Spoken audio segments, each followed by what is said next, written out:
Good morning बच्चों। आज मैं आप लोग के लिए लेके आया हूँ क्लास 9 का एक topic that is find the zeros of the polynomial. Okay, तो सबसे पहले हम लोग समझेंगे बच्चों आज कि ये जीरो क्या है। What is zero? What is zero of polynomial? Concept है जीरो ऑफ पॉलिनोमियल। ये जीरो ऑफ पॉलिनोमियल क्या है? जीरो ऑफ द पॉलिनोमियल का मतलब होता है, सपोज कर लीजिए let polynomials in terms of x be a polynomial. Okay, if p alpha is equal to 0 then alpha is zero of polynomial। चलिए समझिए कॉन्सेप्ट क्या कह रहा है। सपोज कर लेते हैं कि कोई एक पॉलिनोमियल्स दिया हुआ है x के टर्म में, x के टर्म में कोई पॉलिनोमियल दिया हुआ है। अब x का वैसा मान जिसको पुट करने पे जीरो आ जाए, वो पूरा इक्वेशन कितने के बराबर हो जाए, वो पूरा पॉलिनोमियल कितने के बराबर हो जाए? जीरो के बराबर हो जाए। That is called zero of the polynomial. Okay, as for example p in the terms of x is equal to x minus 4। तो इस इक्वेशन में x का कितना वैल्यू रखेंगे कि ये जो px जो है वो कितने के बराबर हो जाए? px जो है वो जीरो के बराबर हो जाए। तो आप ऐसे ही देख लीजिए कि x का बराबर 4 रख देंगे तो 4 माइनस 4 कट के 0 आ जाए। तो इसको बनाने का तरीका क्या है कि since we have to find the zero we just terminate equals to 0। Now px equals to x minus 4 equals to 0, so x minus में इधर गया तो प्लस में 4। This is your answer. Zeros को हम लोग जो है अलग अलग नाम से जानते हैं। जीरोस हो गया, रूट्स हो गया या आंसर हो गया। ये तीन नाम से हम इसको जानते हैं। जीरोस हो गया, रूट हो गया या आंसर हो गया, सिंपली। ओके, चलिए अब हम लोग जो है क्वेश्चंस पे आते हैं कि क्या कह रहा है क्वेश्चंस। ओके, चलिए इसको डिलीट कर देते हैं।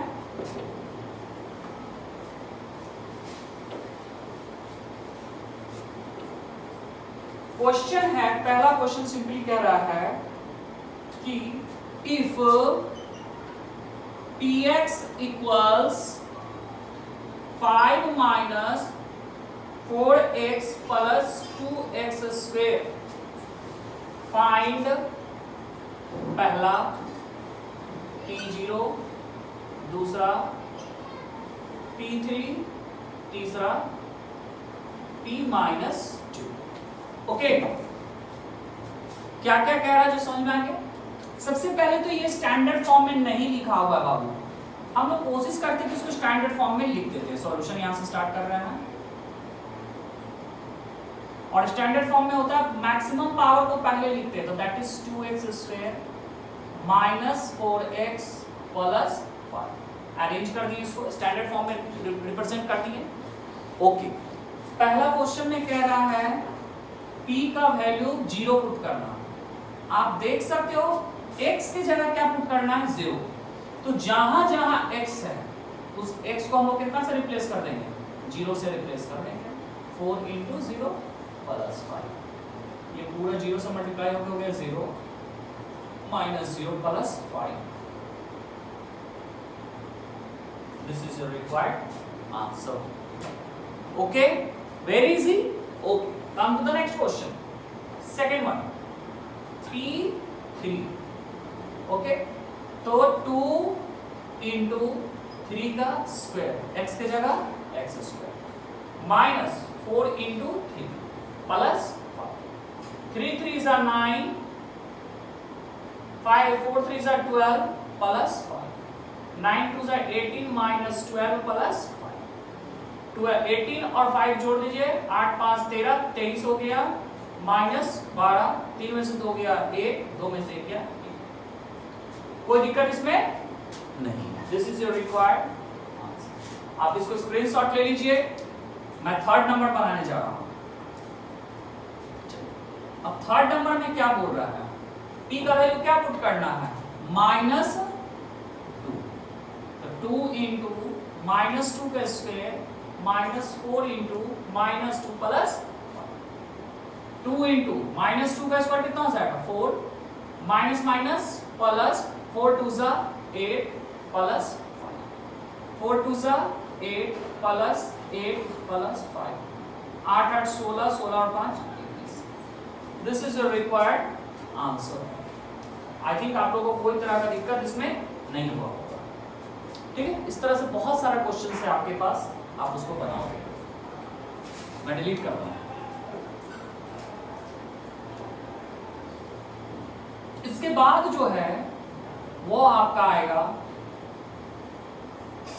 वेरीफाई करने के लिए, वेरीफाई दैट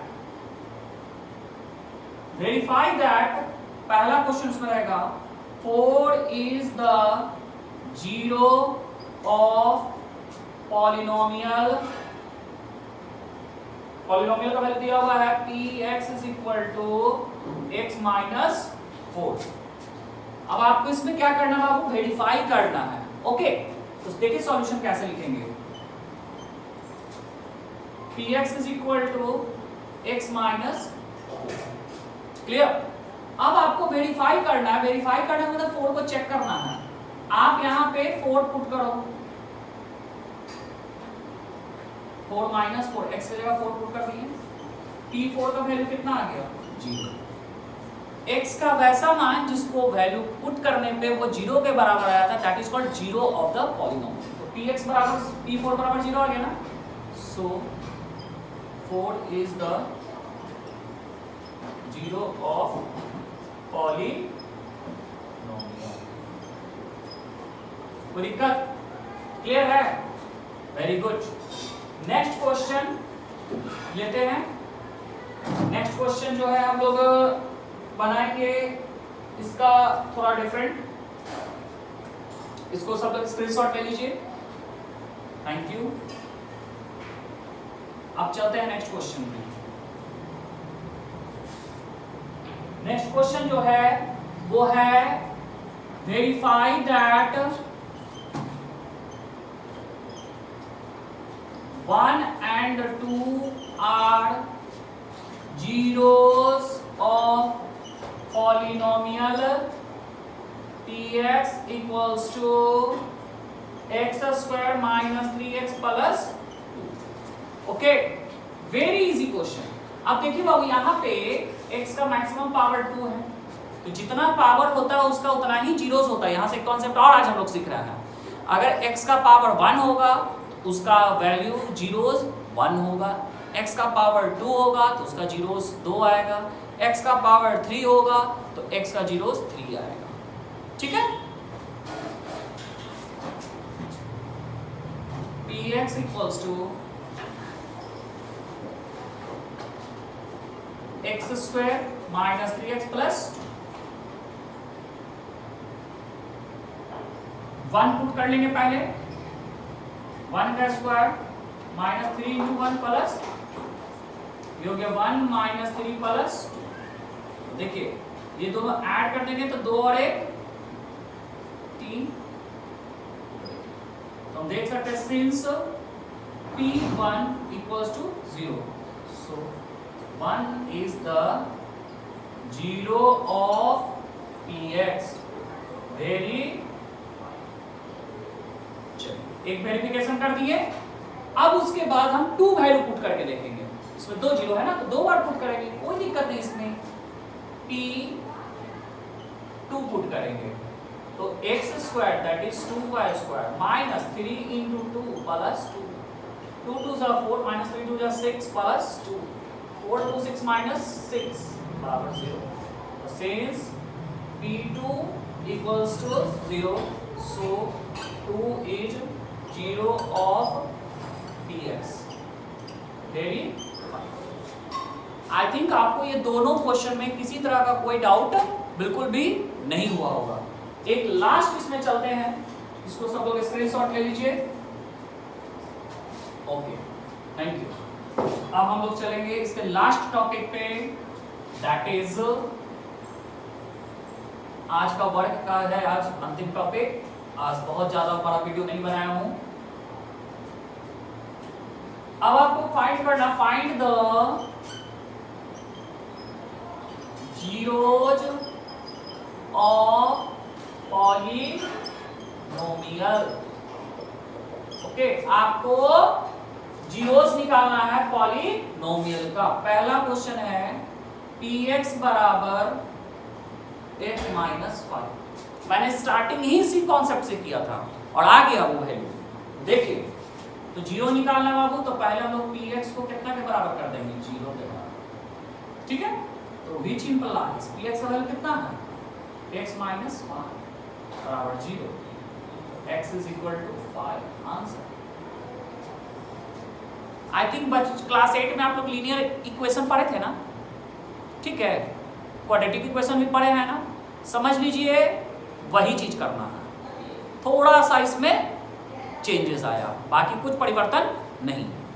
आपको सिर्फ क्या करना है कि जीरोस निकालना, तो px को 0 के बराबर कर देना, इतना बराबर 0। और बाकी तो आपको सॉल्व करने आता ही है, इसमें तो कोई डाउट नहीं है। चलिए एक क्वेश्चन और ले लेते हैं। px is equal to ax plus b, suppose कि ऐसे दिया हुआ है ax प्लस, ठीक है। तो हम लोग क्या करेंगे बाबू, px को कितना के बराबर कर देंगे? 0 के बराबर। Which implies ax plus b बराबर क्या हो जाएगा? 0। ये b प्लस में बाबू इधर जाएगा तो माइनस में, x is equal to minus b by a। Clear है? आई थिंक आप लोग को आज के कॉन्सेप्ट में किसी प्रकार का कोई दिक्कत नहीं हुआ होगा। आप लोग प्लीज इसको अच्छे से बनाइएगा और हम लोग अपने स्टडी को आगे बढ़ाएंगे। ठीक है, तो आज के लिए सिर्फ इतना ही, फिर अगले वीडियो में आगे का कॉन्सेप्ट लेके आऊँगा। नेक्स्ट कॉन्सेप्ट जो हम लोग का होगा वो होगा रिमाइंडर थ्योरम और फैक्टर थ्योरम, दोनों डिस्कशन करने वाले हैं। ठीक है, तब तक के लिए गुड बाय, थैंक यू।